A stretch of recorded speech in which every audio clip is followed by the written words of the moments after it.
A cold dawn spreads across the British coastline in 1940.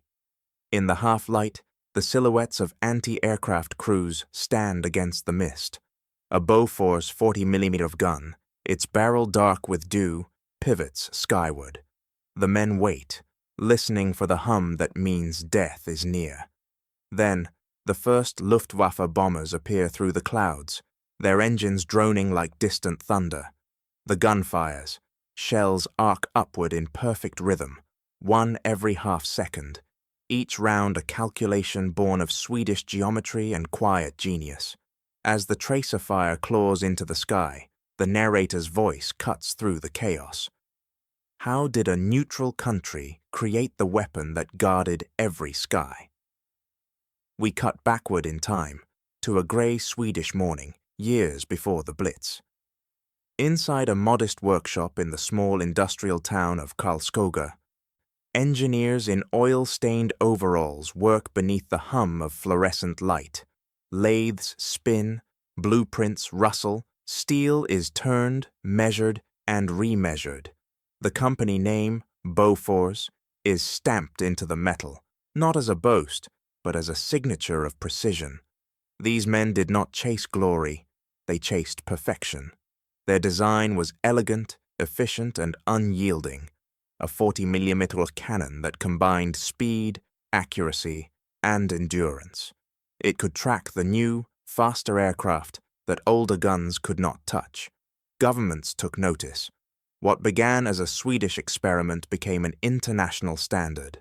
Soon, the gun appeared everywhere, on British hillsides, on Polish airfields, on the decks of Japanese destroyers, and later aboard American ships crossing the Pacific. Each bore the same Swedish soul, shaped by neutrality, but forged for war. It never flew, yet it ruled the air. The weapon that belonged to no nation became the guardian of all, a silent constant amid a world losing its balance. But in the coming years, as engineers pushed further into the mechanics of air defense, even this masterpiece would face obsolescence.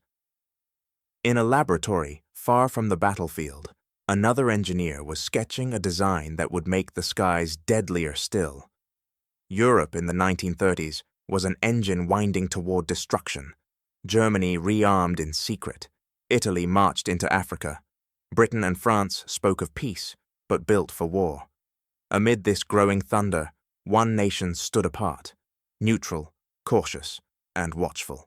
Sweden, a country surrounded by ambition, yet determined to remain untouched by it. But neutrality, in the Swedish sense, did not mean inaction. It meant preparation without aggression, strength without conquest. In the town of Karlskoga, an old ironworks was quietly reinventing itself. Bofors AB, once known for forging anchors and railway parts, began turning its furnaces toward a different craft: weapons. The transformation was neither sudden nor loud. It came through patient innovation, through the work of engineers who believed that precision was a kind of defense in itself. Among them were Carl Gustaf von Rosen and Sven Weichmann, men more mathematician than soldier. They did not dream of empire. They studied angles, trajectories, and the hidden mathematics of recoil, their notebooks filled with equations tracing the arc of a shell against the pull of gravity. In their world, war was not ideology, but engineering. Through the 1930s, Bofors workshops became laboratories of quiet revolution. They tested mechanisms that absorbed recoil without sacrificing speed. They experimented with autoloaders capable of firing continuously without jamming. They built models that could follow a moving target in the sky, a technical miracle for its time. The Swedish military, though small and often underfunded, saw the promise. Officers in long coats gathered on frozen fields to watch the first tests. At their signal, the new 40mm gun came to life. The barrel snapped upward, tracking a drone target. The first shell missed, the second struck, the third, fourth, and fifth hit in perfect rhythm. Observers stood in silence, not in disbelief, but in quiet respect. Precision had replaced spectacle. For a nation that swore it would never invade another, Sweden had just built the weapon that every nation would soon want, a gun born not from ideology, but from geometry, a weapon crafted in peace that would come to define war. And yet, as the engineers refined their design, beyond Sweden's borders, the world was losing balance. Soon, neutrality itself would be tested in the fire it had hoped to avoid. In 1936, as Europe held its breath between peace and preparation, an agreement was signed in secrecy. Poland, aware of the growing shadow to its west, obtained a quiet license from Bofors to build the Swedish 40mm gun on its own soil. No headlines, no fanfare, only blueprints, crates of precision parts, and a promise of confidentiality. In Warsaw's factories, Swedish steel met Polish resolve.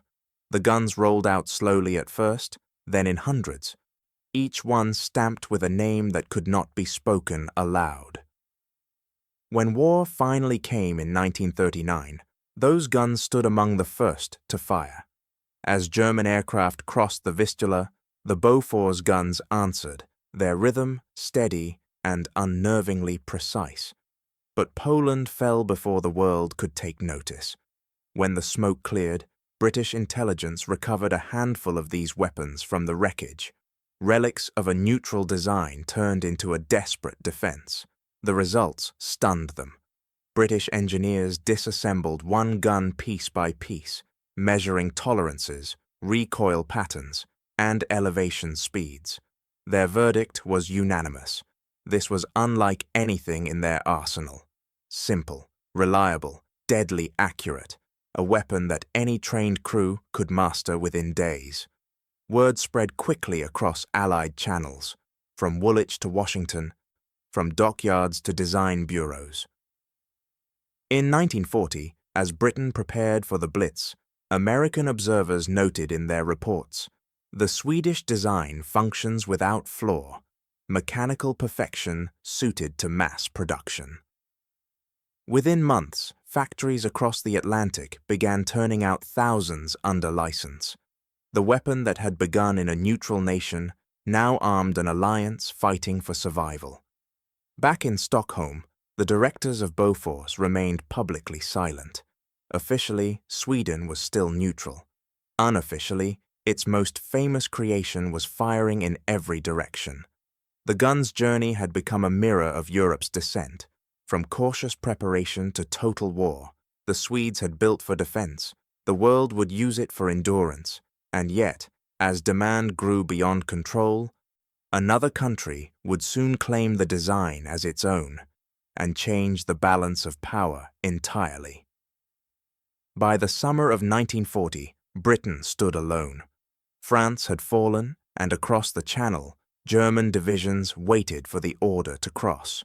The Luftwaffe began its assault not with soldiers, but with shadows, bombers that blotted out the sun over London, Portsmouth, and the industrial heart of the Midlands.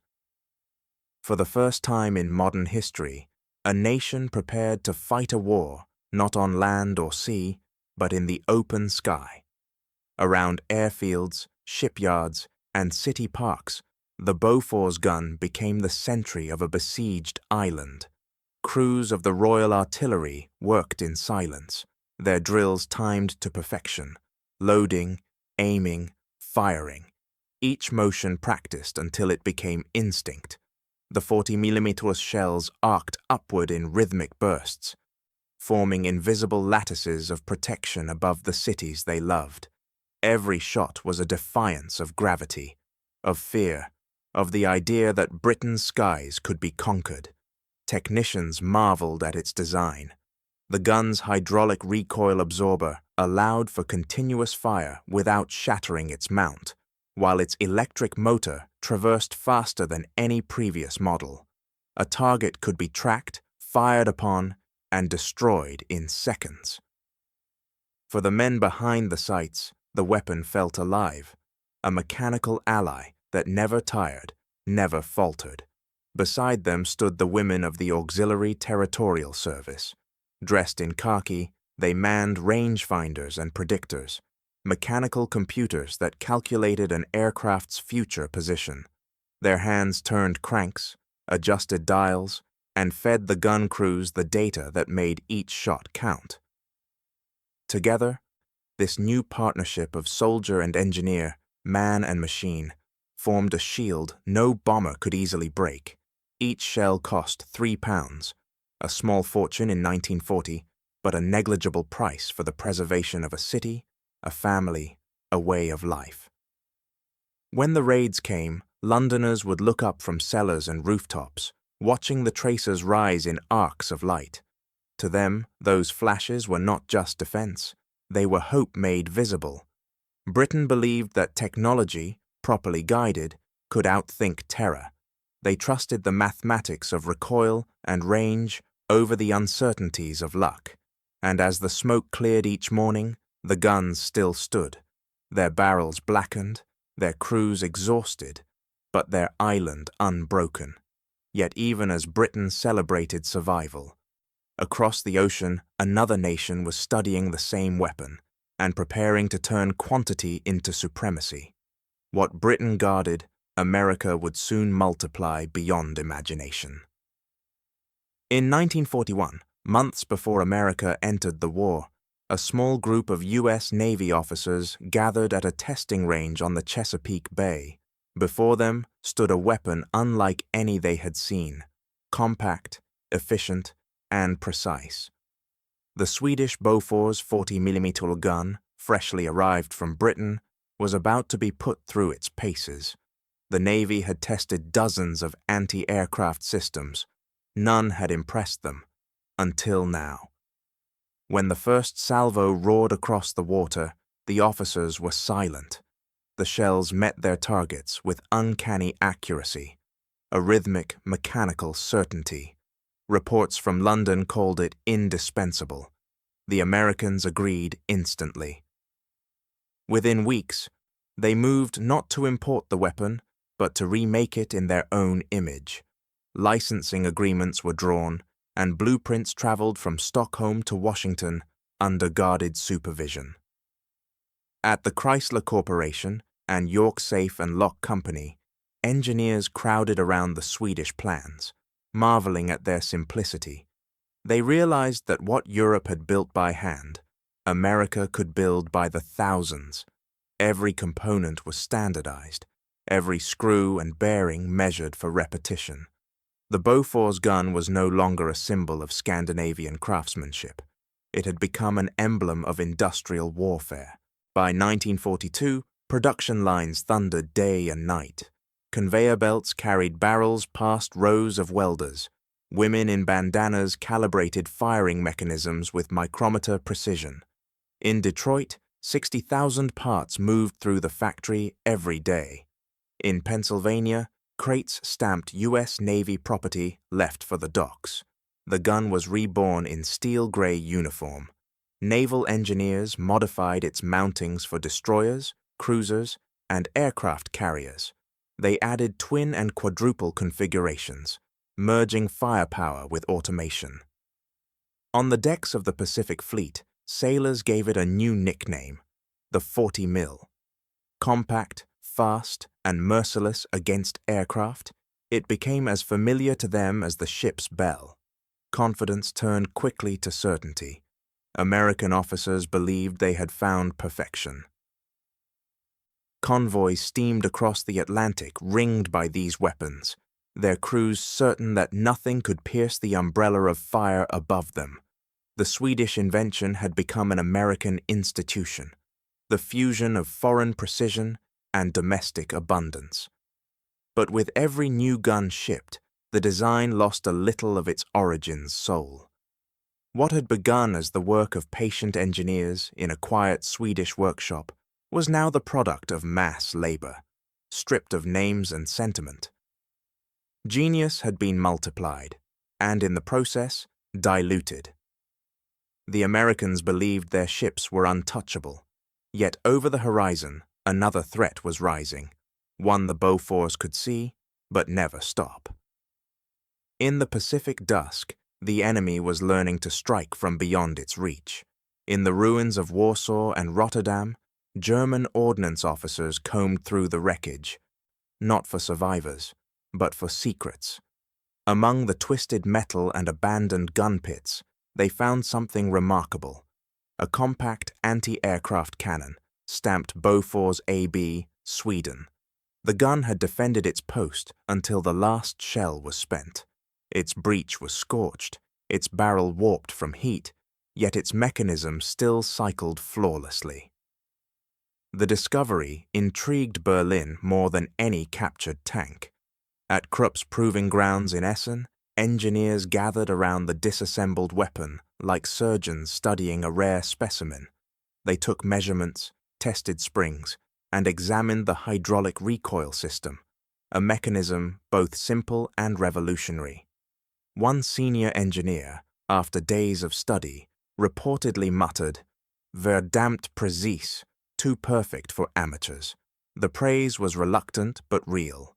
In private memos, the Wehrmacht acknowledged what it would never say in public.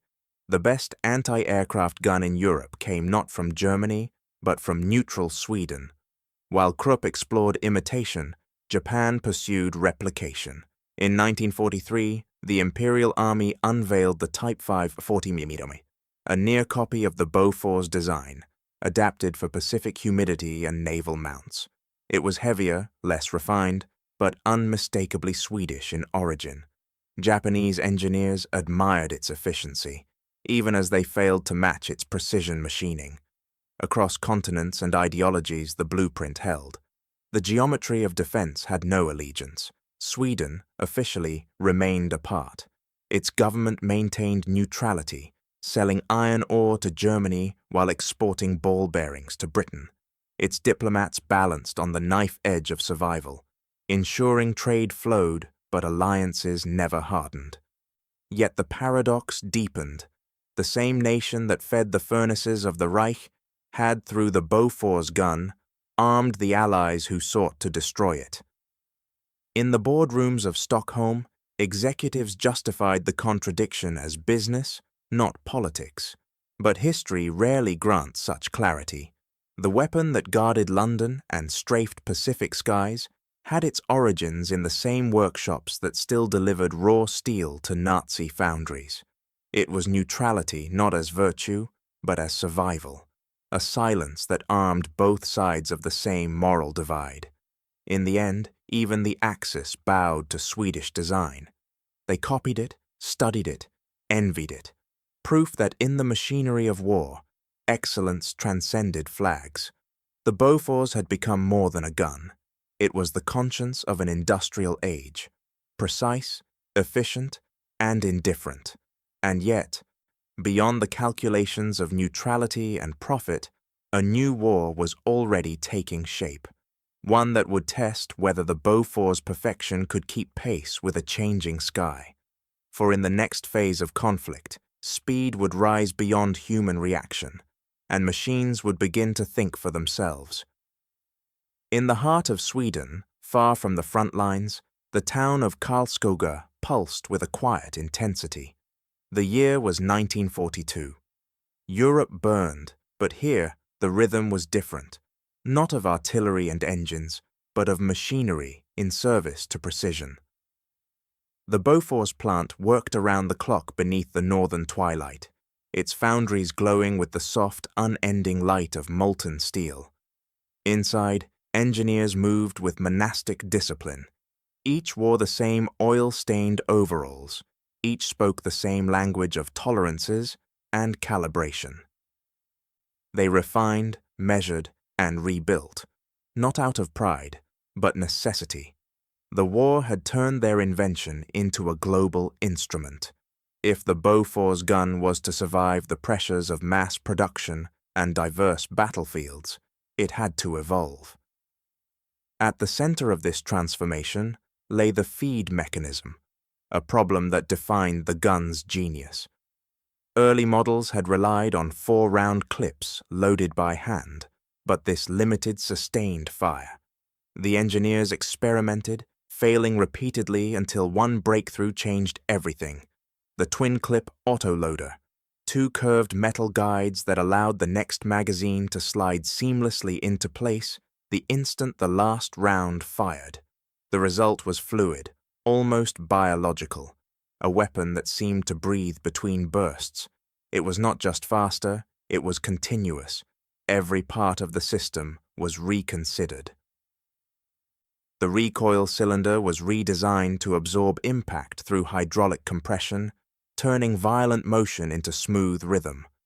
Bearings were upgraded, seals improved, tolerances reduced by fractions of a millimeter. In the workshops, draftsmen redrew the blueprints for translation: English, Polish, Dutch, French, Japanese, even Chinese. As the gun spread across hemispheres, it was now a universal language written in steel. Adaptation became survival. Bofors engineers worked alongside Allied officers to modify the gun for naval warfare. Twin mounts were developed for destroyers and cruisers, combining two barrels into one rotating assembly capable of 240 rounds per minute. The weapon that once guarded airfields now defended convoys and aircraft carriers, spitting flame into the low Pacific skies. But the true revolution came not in steel, but in sight. Optical directors, complex mechanical computers, began to guide the guns. They translated range and altitude into instant elevation and bearing.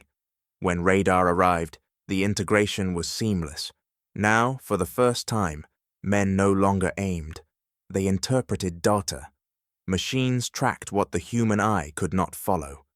The Bofors, once a masterpiece of craftsmanship, had become part of a network, a mechanical web stretching from the gun crews to the radar masts, from sound detectors to plotting rooms.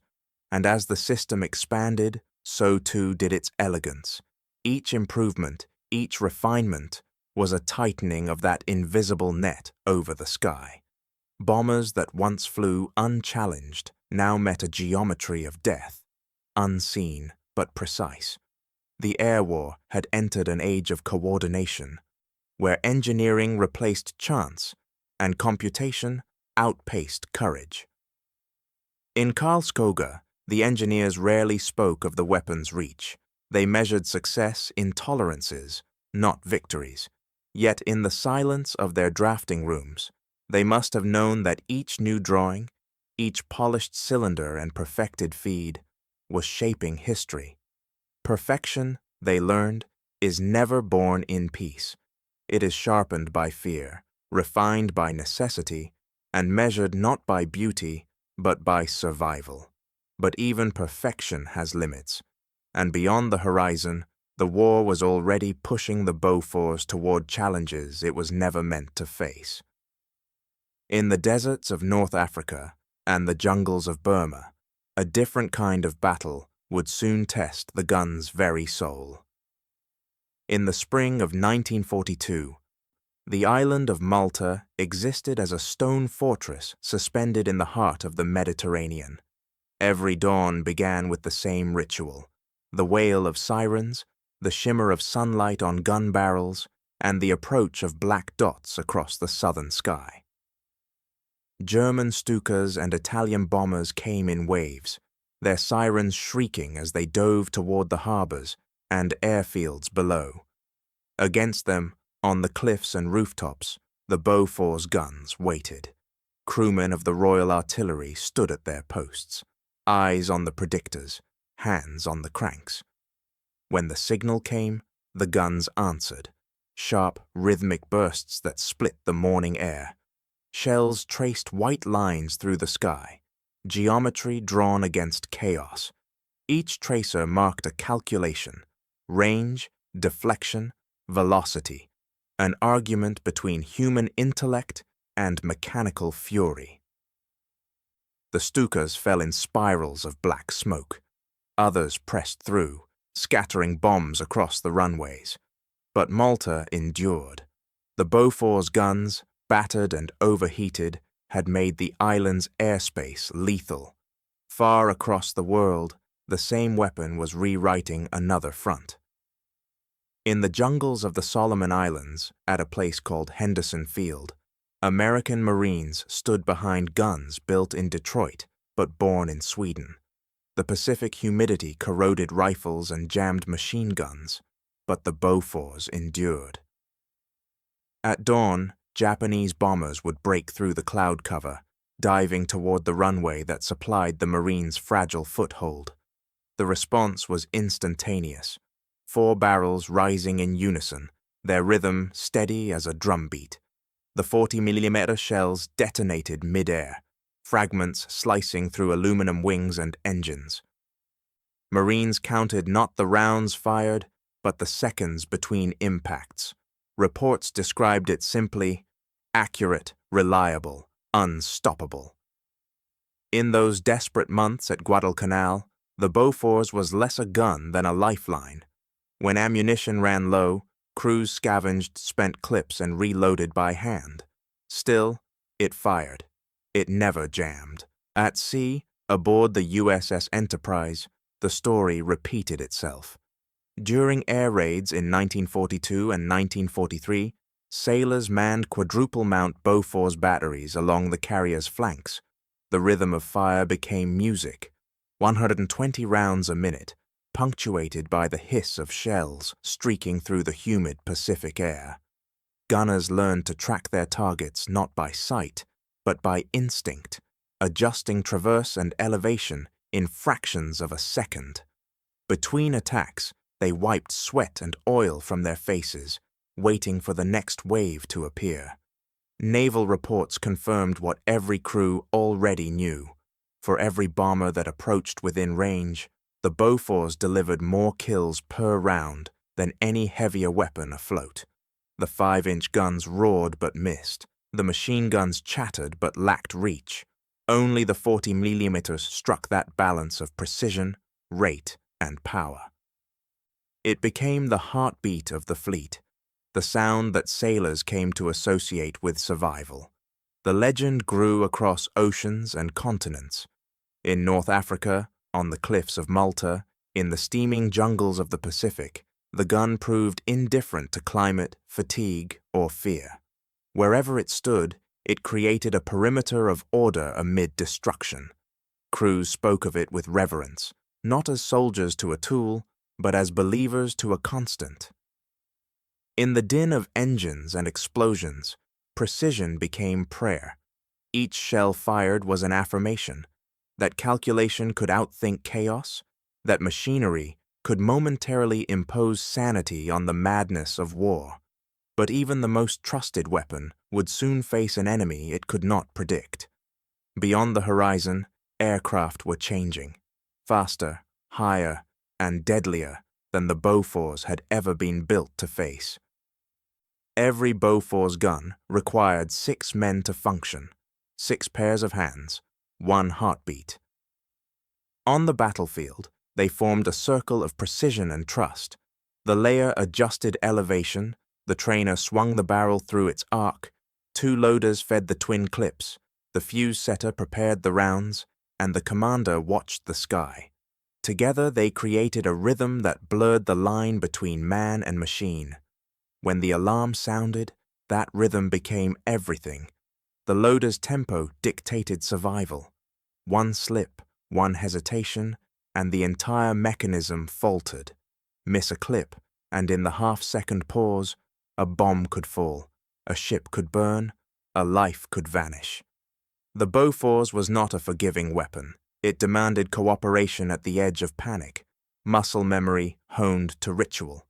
Crews worked under the hammer of sound, the crack of firing, the metallic clang of spent casings, the shouted corrections over wind and engine noise. Amid this chaos, each man knew his movement by instinct. Load, fire, recoil, repeat. It was a mechanical ballet executed in seconds, with no margin for thought or fear. And yet, between the bursts, there was silence. Veterans spoke of that moment, the space after a firing sequence when the gun cooled, when the sky seemed impossibly empty. For a few breaths, all they could hear was their own heartbeat and the faint ticking of the elevation gears. Some prayed.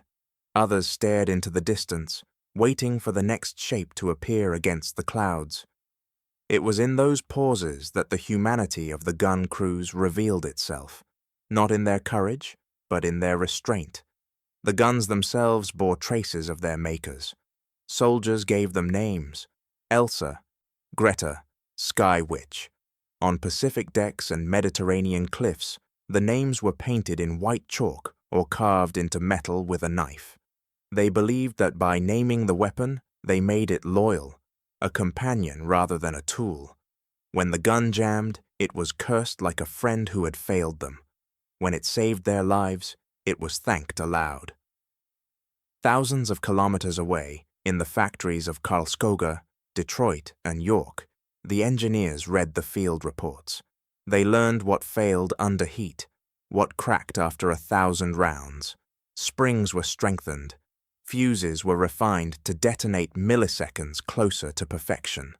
The front line spoke through paper, and the draftsmen answered with steel. Over time, the boundary between the human and the mechanical blurred. The gunners trusted the Bofors as they trusted each other. They maintained it with the same care they gave to their comrades, cleaning, tightening, and covering it after every engagement. In turn, it responded with precision. The weapon became an extension of the men who served it, steady when they were steady, lethal when they were sure. It was this shared endurance that defined the weapon's legacy. The engineers had built a tool of mathematics, but the soldiers had turned it into something alive, a reflection of their discipline and their fear.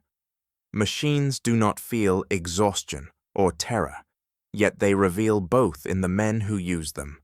In every battle, the Bofors stood as a mirror of patience, calculation, and the quiet dread of those who knew that perfection still might not be enough. The crews became what they manned: deliberate, precise, and unyielding. But even as they fought to master the skies, a new truth was emerging, one that no amount of discipline or engineering could stop. The war's next chapter would not be fought by men at guns, but by weapons that aimed themselves. By 1943, the balance of power in the air had begun to shift. The Allies were no longer defending, they were advancing. The Luftwaffe, once master of Europe's skies, was bleeding pilots and fuel over every front. Yet with that shift came a paradox. As Allied air superiority grew, so did the scale and ferocity of the attacks they faced. Every convoy that sailed, every airfield that opened, every capital ship that steamed toward an invasion coast became a target. And around each one, the rhythmic heartbeat of the Bofors gun pulsed without rest. At dawn, British destroyers in the Mediterranean readied their batteries before resupply convoys set sail. The guns were positioned along the deck in tight symmetry, each covering its neighbor's blind spot. Crews checked the oil in their recoil cylinders, loaded twin 4-round clips, and calibrated fuses for altitude. When enemy aircraft appeared, Italian torpedo bombers at first, later the feared German Ju-88s, the guns came alive.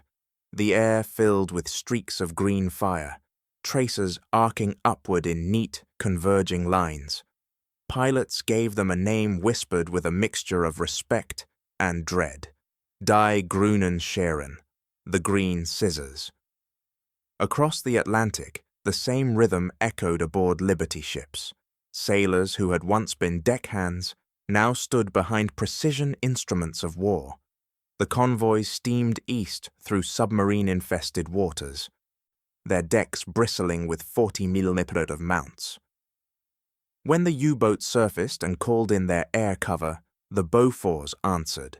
Radar operators tracked the incoming aircraft as blips on a circular screen, feeding range and bearing to the gun directors.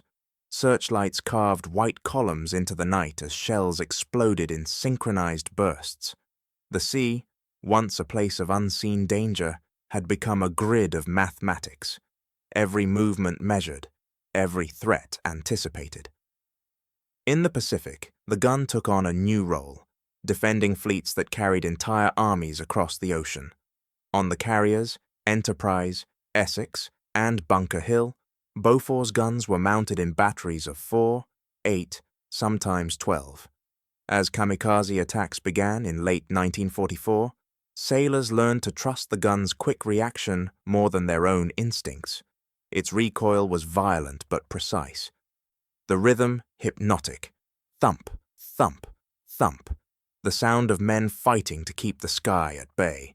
When the enemy came in low, the gunners did not aim for the plane, but the point in space where mathematics said it would be.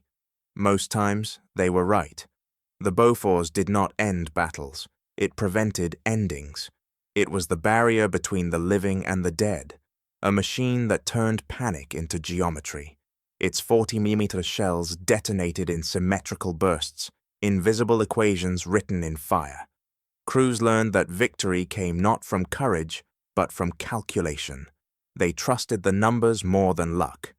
Meanwhile, the German 80mm still reigned in sheer destructive power, the weapon of fear and domination. But power is not the same as precision. The 88 struck like thunder. The 40mm whispered like a scalpel. One fought through might, the other through mastery. Together they symbolized the split personality of the war, brutality measured through science. As the Allies pressed deeper into Europe, the Bofors stood wherever the sky mattered, on ships at Normandy, on airfields in Italy, on trucks rumbling across France. The gun was no longer Swedish, British, or American.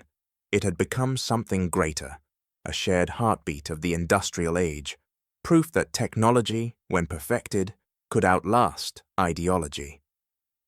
By 1944, the sky was no longer freedom. It was a cage built by engineers, a space where velocity, range, and reaction determined survival. The air war had become mathematics, and mathematics had no mercy. But beyond the equations and tracer lines, another frontier was approaching, one that would end the age of visible warfare altogether. In secret hangars and laboratories, men were building weapons that needed no eyes to find their target. June 6, 1944. Before dawn, the English Channel was no longer water. It was movement. An armada stretched from horizon to horizon, 5,000 ships carrying the fate of the free world. The sea itself seemed to hum under the weight of it. Above, the sky glowed faintly with the first light of morning, calm, expectant, deceivingly still. But below that calm, every deck bristled with vigilance. Along destroyers, transports, and landing craft, thousands of Bofors guns stood ready, their barrels pointed skyward, glistening with salt spray and anticipation. Each mount was manned by crews who knew their part by heart: loaders, pointers, layers, fuse setters, a small orchestra rehearsing for the chaos to come. These men were not storming the beaches. They were guarding those who would. At 0330 hours, the first German aircraft appeared over the fleet. They came low and fast, Junkers 88s and Fokker-Wulfs darting through the morning haze, searching for the invasion force the Reich had long feared but never believed would come. What they found instead was geometry made visible, arcs of green and red tracers rising from the sea, crossing in perfect symmetry. Each ship became a fortress, each sky a web of intersecting fire. The gunners called it painting the sky. German pilots had another name: Die Wände aus Feuer, the walls of fire. The Bofors guns tracked the dive bombers with mechanical precision, their 40mm shells bursting in mid-air with a flat, disciplined violence.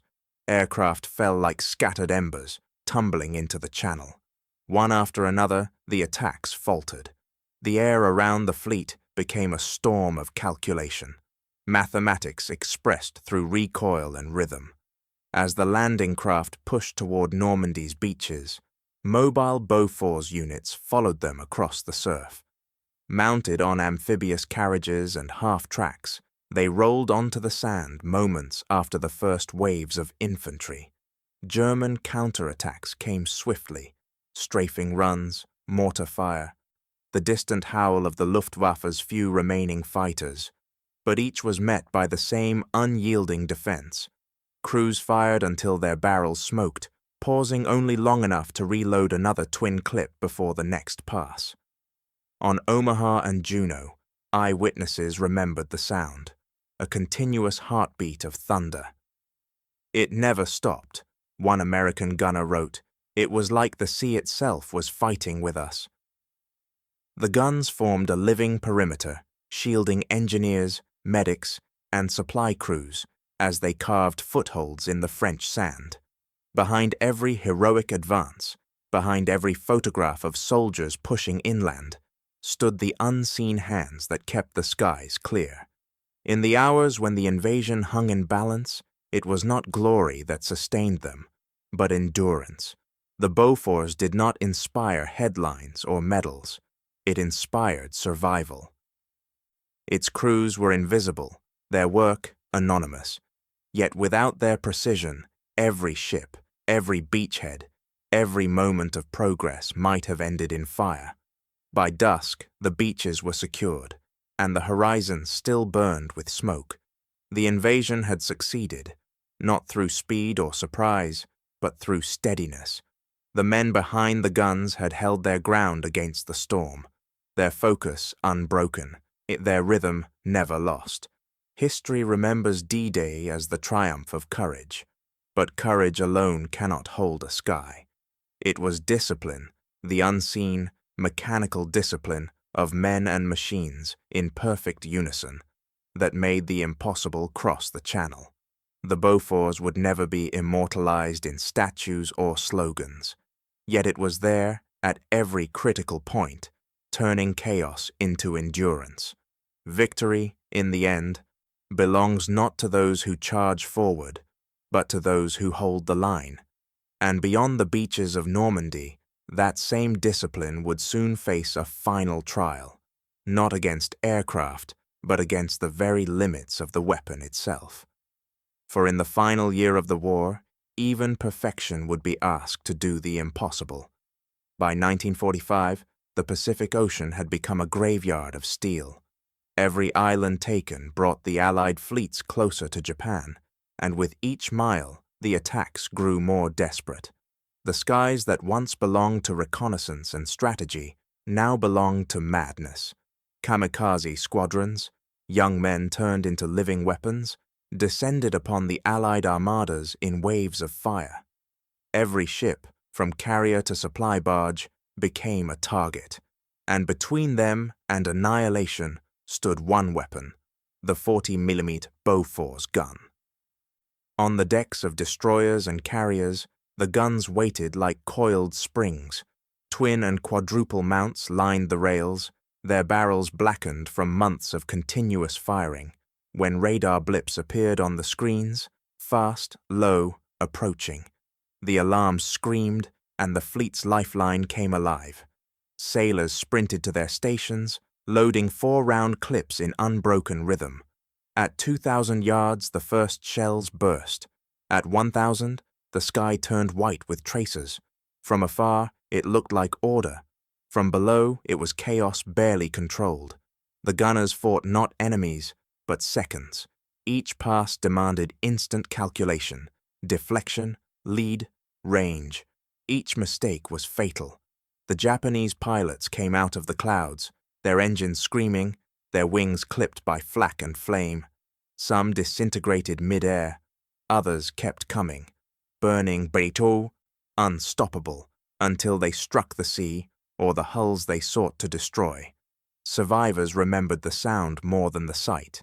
"It was a rhythm you could not forget," one sailor wrote. "Load, fire, recoil. The world became that sound."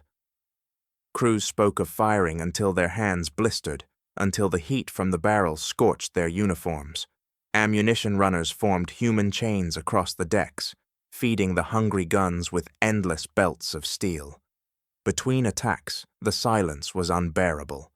Men looked over the railings at the burning water, waiting for the next wave.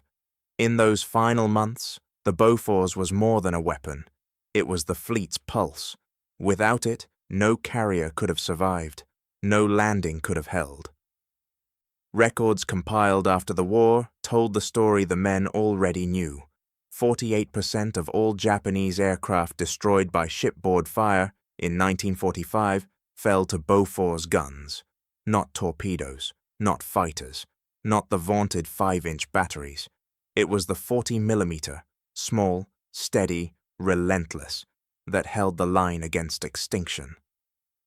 As the war neared its end, the guns fired almost continuously. At Okinawa, the air attacks came without pause. Morning to dusk, dusk to dawn. Gunners went days without sleep, collapsing beside their mounts between alarms.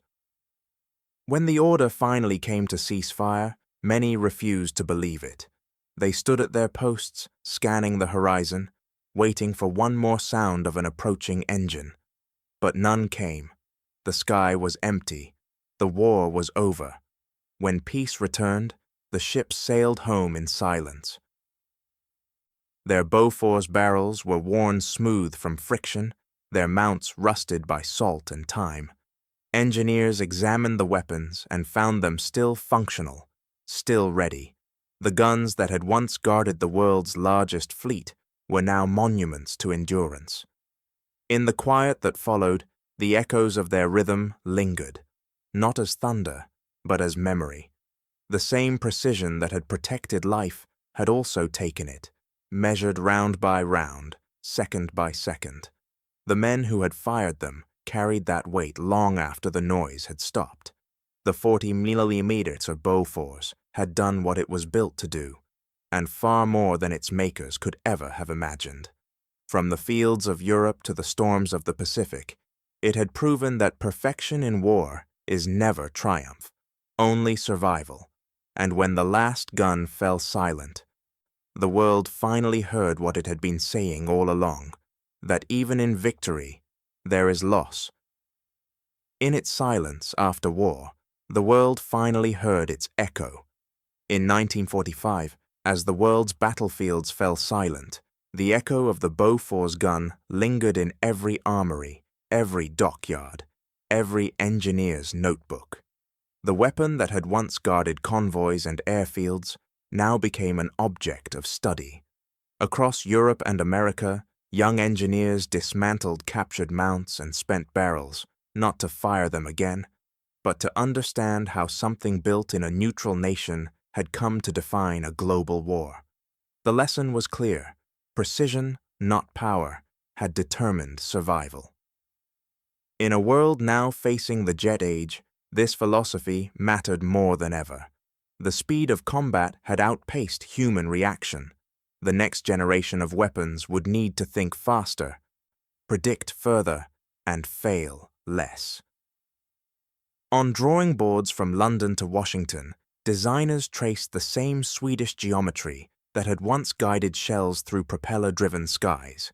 The Bofors mechanism became a blueprint. Its feed system, recoil design, and fuse reliability copied into countless new projects. NATO, formed in 1949, standardized many of its air defense systems around Bofors-derived principles. Even the mounts and fuses were measured in Bofors units, a quiet acknowledgement of their origin. As radar-controlled fire became standard, the old mechanical gun was reborn through electronics, its heartbeat transformed into the pulse of servos and signal processors.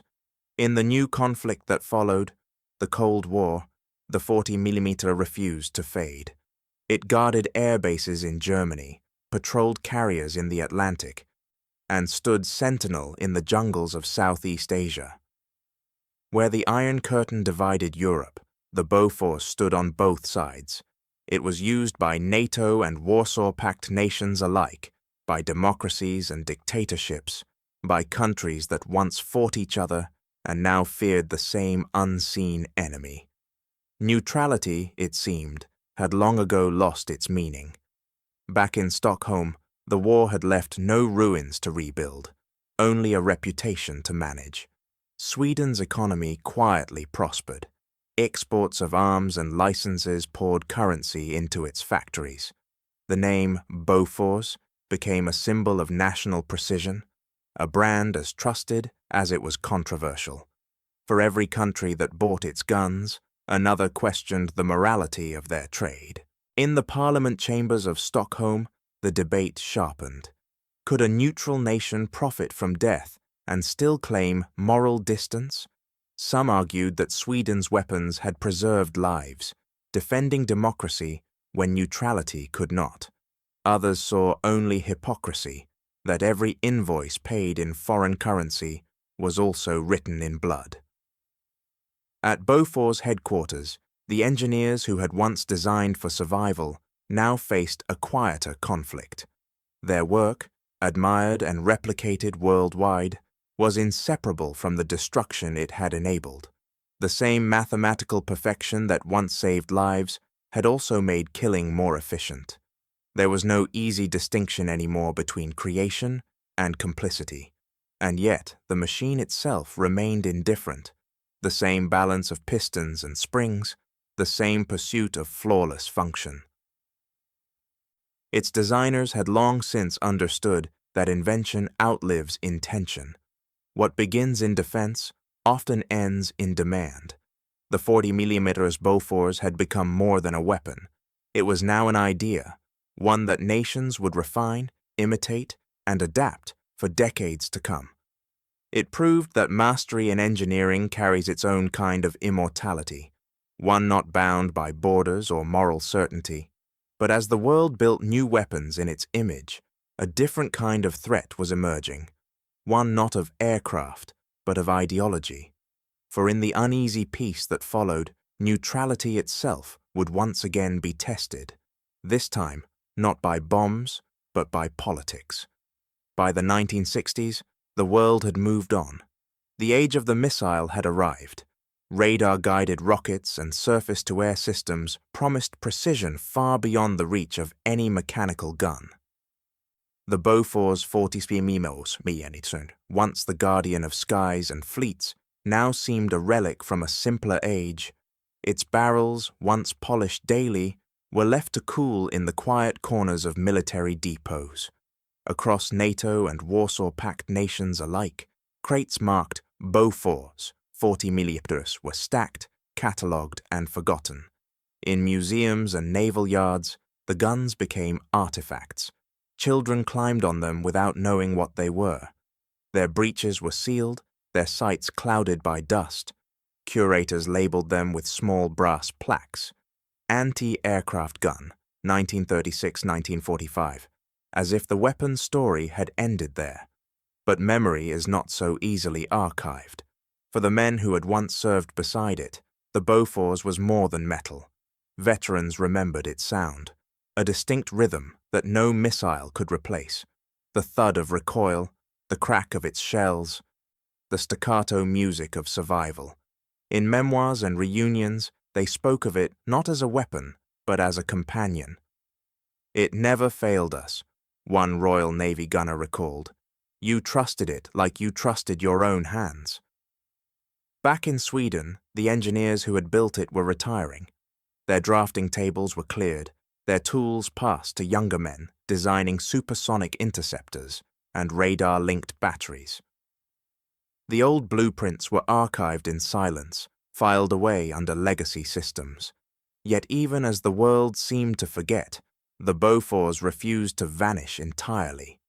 In Korea, it returned almost without announcement. Mounted on trucks and ships, it again guarded bridges and convoys against low-flying MiGs and Yak fighters. In Vietnam, American forces brought the gun out of retirement once more, now modified, radar-aided, and deadly against the jungle's invisible enemy. Helicopters, not bombers, became its new prey. Its rate of fire, unchanged since 1936, still outperformed expectations. And then, in 1982, on the far side of the world, the Bofors thundered again. In the Falklands War, both sides, British and Argentine, deployed variants of the same weapon. 40 years after its debut, it remained the most trusted defense against fast, low-level attack aircraft. When Exocet missiles and jet bombers turned the South Atlantic into a crucible, the old gun found its relevance once more. It did not need guidance systems or microprocessors. It only needed a crew, a horizon, and a reason to fight. Historians would later call it obsolete, but the word felt misplaced. The Bofors was not outdated, it was simply waiting. Waiting for the world to rediscover that technology may evolve, but necessity repeats itself. Whenever precision and reliability mattered more than speed or spectacle, the 40mm returned. Its mechanism, part muscle, part memory, was timeless. By the late 20th century, its name faded from headlines but lingered in doctrine. Armies wrote manuals on automatic fire control. Navies recalculated defensive saturation, yet beneath every page lay the same Swedish principles first drawn in Karlskoga: mechanical balance, controllable recoil, disciplined fire. The Bofors had become invisible in success, absorbed into every modern system that followed.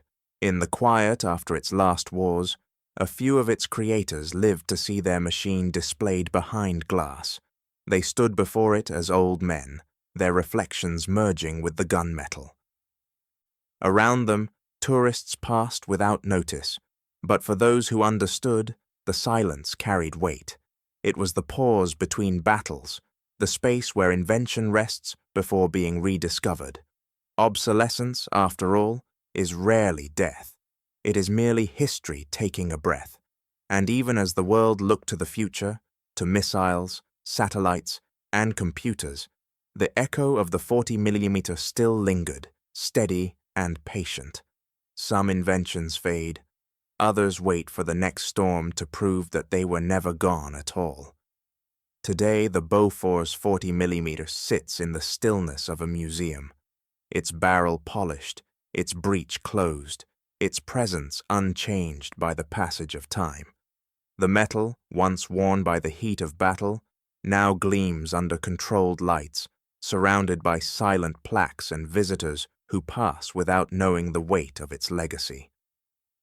It is a relic of war, yes, but also a monument to an era when machines were built with precision, purpose, and the unspoken hope of never needing to fire.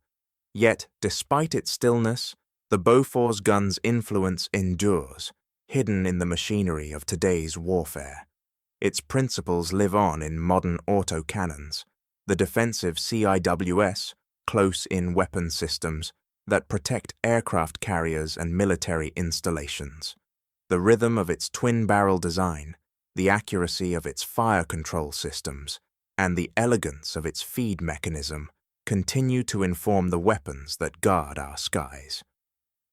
The gun that once fought against Luftwaffe bombers now informs the defense against missiles, drones, and aircraft beyond human reaction time.